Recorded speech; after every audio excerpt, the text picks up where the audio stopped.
शनिवार की शाम थी और बाहर रिमझिम बारिश हो रही थी। समीर हफ्ते भर की थकान के बाद जैसे ही घर लौटा, पूरा घर शांत था। लिविंग रूम की लाइटें बंद थीं और सिर्फ कुछ मोमबत्तियों की हल्की सुनहरी रोशनी चमक रही थी। हवा में मोगरे की धीमी धीमी खुशबू बिखरी हुई थी। समीर समझ गया कि आज की शाम कुछ खास होने वाली है। जैसे ही समीर बेडरूम की तरफ बढ़ा, उसकी नजरें ठहर गईं। कशिश आईने के सामने खड़ी थी। उसने गहरे लाल रंग की शिफॉन की सादी पहनी हुई थी। भीगे हुए बाल उसकी पीठ पर बिखरे थे और कानों के झुमके उसकी गर्दन को छू रहे थे। समीर को दरवाजे पर देखकर कशिश के गालों पर हल्की सी लाली छा गई। उसने पलटकर अपनी गहरी आंखों से समीर को देखा और मुस्कुराई। समीर अपनी सारी थकान भूल गया। वह धीरे धीरे चलकर कशिश के पास पहुंचा। आईने में दोनों का अक्स बेहद खूबसूरत लग रहा था। समीर ने पीछे से कशिश की कमर पर धीरे से हाथ रखा, जिससे कशिश की सांसें कुछ पल के लिए थम गई।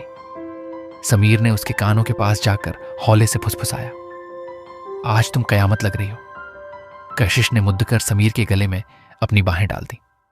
बाहर बारिश की आवाज तेज हो रही थी और कमरे के अंदर दोनों के दिलों की धड़धकने। समीर ने कशिश के चेहरे से बालों की लट को हटाया और उसके होठों पर अपनी उंगली फेरी।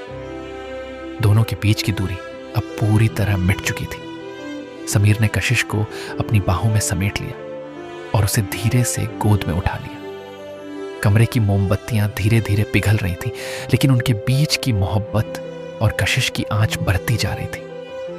उस रात उन्होंने शब्दों में कुछ नहीं कहा, बस दो जिस्म और एक जान होकर उन्होंने अपने प्यार की एक नई और बेहद खूबसूरत दास्तान लिख दी।